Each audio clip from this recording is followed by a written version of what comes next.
Vous le savez, le président de la République a effectué ce mardi un court séjour à Luanda à l'invitation de son homologue angolais. Ali Bongo Ondimba a donc pris part aux cérémonies officielles d'investiture du nouveau président angolais. Il faut dire que l'événement a réuni plus d'une dizaine de chefs d'État, comme nous le rapporte la presse présidentielle à travers la voix de Sébastien Tuntum.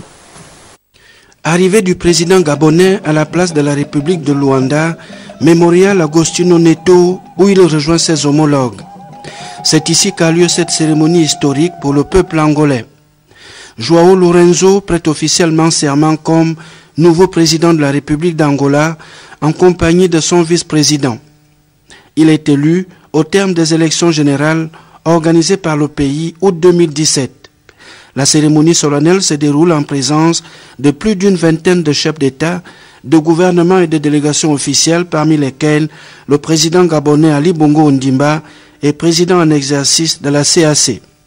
João Lourenço remplace Eduardo dos Santos, 38 ans, à la tête du pays. Face aux membres de la Cour suprême, le nouveau président jure de défendre la Constitution, l'intégrité territoriale, défendre la République et la justice sociale, veiller en tout temps à la paix et au développement de l'Angola. Passation de flambeau hautement symbolique sous les ovations du peuple angolais.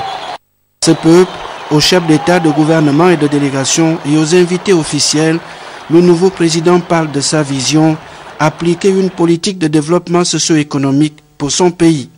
Diversification de l'économie, lutte contre la corruption, la pauvreté et la consolidation de la démocratie.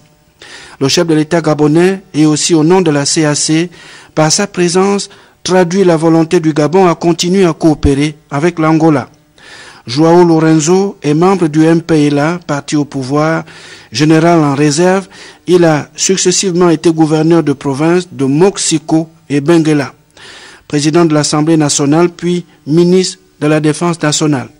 Il est connu comme un des fidèles du président sortant, José Eduardo dos Santos. C'est le 3e président de la République d'Angola, 28 millions d'habitants.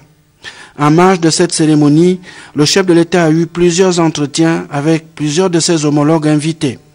Un tête-à-tête avec le nouveau président angolais, Ali Bongo Ondimba et João Lourenço se sont félicités de l'événement, reconnu que le Gabon et l'Angola ont beaucoup de domaines à renforcer encore plus dans le cadre de leur coopération à court, moyen et long terme.